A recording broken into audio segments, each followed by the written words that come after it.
बिस्मिल्लाहिर्रहमानिर्रहीम। अस्सलाम वालेकुम स्टूडेंट्स। आज के लेक्चर में हम एक फ़िलासफ़ी के ब्रांच को डिस्कस करेंगे जो कि है फ़िलासफ़ी ऑफ एथिक्स। इससे पहले भी हमने कुछ ब्रांचेस को डिस्कस किया हुआ है जिसमें है फ़िलासफ़ी ऑफ रिलीजन, मेटाफ़िज़िक्स और एपिस्टेमोलॉजी। अगर आपने वो लेक्चर्स नहीं देखे तो आप उन लेक्चर्स को भी देख सकते हैं।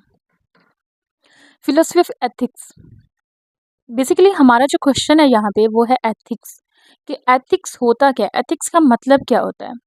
The term ethics is derived from the Greek word ethikos. Ethics जो है ये ग्रीक ज़बान का वर्ड है और जिसका मतलब है करेक्टर या फिर कस्टम, यानी कि किसी इंसान का किरदार कैसा है, किसी इंसान की बिहेवियर कैसा है लोगों के साथ, वो किस तरह से लोगों के साथ पेश आता है, उसका सोसाइटी में उसके जो बोल चाल है वो किस तरह का है। बेसिकली जो एथिक्स है ना, एथिक्स का मतलब ही अखलाकियात होता है, यानी इंसान का जो बोल चाल का तरीका होता है, जो उसका बिहेवियर होता है, उस पर बात करती है ये philosophy. In philosophy ethical behaviour is that which is good. Philosophy के मुताबिक एथिकल बिहेवियर वही है जो अच्छा बिहेवियर होता है। उसके सोशल बिहेवियर को देखना कि वो सोशल बिहेवियर उसका कैसा है, लोगों के साथ वो किस तरीके से पेश आता है। द फील्ड ऑफ एथिक्स और moral philosophy involves developing, defending and recommending concept of right and wrong behaviour. और एथिक्स का काम होता है राइट और रॉन्ग बिहेवियर को डिफाइन करना, जस्टिफाई करना और रेकमेंड करना, और किस तरह से रिलेशन रखना चाहिए, किस तरह से हमें लोगों के साथ बिहेव करना चाहिए। ये मोरालिटी यानी अच्छाई बुराई को समझता है और देखता है कि इंसानों के दूसरे लोगों के साथ कैसे ताल्लुकात हैं और उनको किस तरह से ज़िंदगी उनके साथ गुजारना चाहिए। इट हैज़ थ्री ब्रांचेस, जहाँ पे एथिक्स की तीन ब्रांचेस भी दी गई हैं, जिनके अंदर है मेटा एथिक्स, नॉर्मेटिव एथिक्स और अप्लाइड एथिक्स। सबसे पहले तो हम बात करेंगे मेटा एथिक्स पर कि मेटा एथिक्स क्या होता है। मेटा एथिक्स उन बुनियादी सवालात पर गौर करती है, जैसे कि मोरालिटी असल में होती क्या है, यानी जस्टिस इंसाफ क्या होता है, इन सब चीज़ों पर ये क्वेश्चन करती है। अब हम देखते हैं कि नॉर्मेटिव एथिक्स जो है वो किस बात पर गौर करती है, किस चीज़ को वो देखती है। ये कहती है इज देयर ट्रुथ।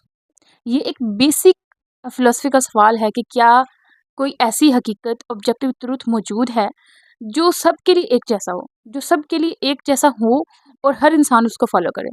या हर शख्स, हर कौम जो है उसका अपने अपना एक सच होता है, अपनी एक रियलिटी होती है, अपना एक तौर तरीका होता है। How can I justify my beliefs as better than conflicting beliefs held by others. यानी आप पूछ रहे हैं कि आप अपने यकीन को दूसरों के मुतल्लिक इख्तलाफ यानी कि कॉन्फ्लिक्टिंग बिलीफ से बेहतर कैसे साबित कर सकते हैं। ये जस्टिफिकेशन का सवाल है।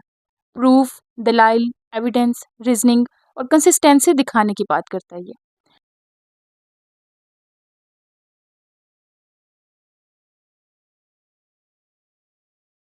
Another branch of moral philosophy is normative ethics. It answers the question of what we ought to do. Normative ethics वो हिस्सा है जो बताता है कि हमें क्या करना चाहिए और क्या नहीं करना चाहिए, यानी कि क्या चीज़ें हमारे लिए ठीक हैं और क्या चीज़ें हमारे लिए गलत हैं, और हमें किस तरह से सोसाइटी में अपना मकाम बनाना चाहिए। Normative ethics focuses on providing a framework for deciding what is right and what is wrong. यहाँ इसका मतलब ये है कि नॉर्मेटिव एथिक्स हमें कुछ रूल्स, कुछ प्रिंसिपल्स बताता है या फिर कुछ मॉडल्स देता है कि जिनके ज़रिए से हम ये फैसला कर सकते हैं कि कौन सा एक्शन हमारे लिए सही साबित होगा और कौन सा एक्शन ऐसा है जो हमारे लिए गलत साबित हो सकता है। There are three common frameworks are deontology, utilitarianism and virtue ethics. तो यहाँ पर उन्होंने तीन अप्रोचेस बताई हैं, जिनके अंदर सबसे पहले तो कॉन्सिक्वेंसेज हैं।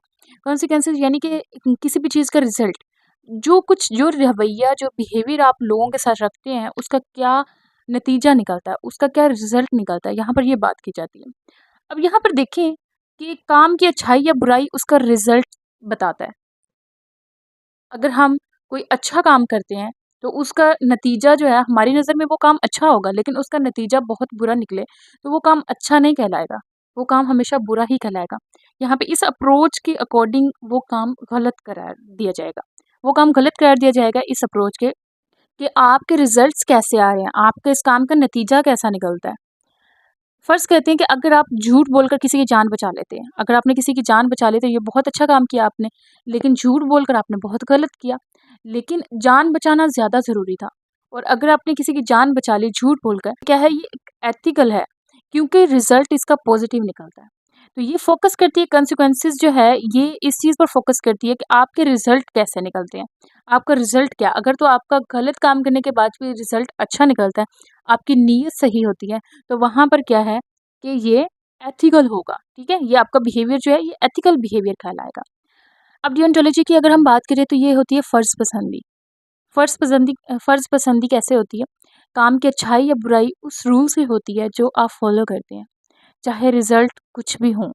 चाहे आपके रिज़ल्ट अच्छे भी निकलें लेकिन जिस रूल को फ़ॉलो करते हुए आपने वो काम किया है, चाहे वो काम अच्छा ही क्यों ना हो, लेकिन आपने किसी गलत तरीके से किया है तो वो उसको गलत करार दिया जाएगा। फ़र्ज़ करें कि आपको हमेशा सच बोलना चाहिए, चाहे सच बोलने से आपको कितना बड़ा ही क्यों ना नुकसान हो जाए। अक्सर औक़ात ऐसा होता है कि हम सच बोलने से बहुत बड़ी मुसीबत में फँस जाते हैं और कोई एक झूठ बोलने से हम उस मुसीबत से बच सकते हैं। अब अगर हम उस मुसीबत से बच जाएँ, तो ये हमारे लिए बहुत अच्छी चीज़ होगी, हमारे पास रिज़ल्ट अच्छा आएगा।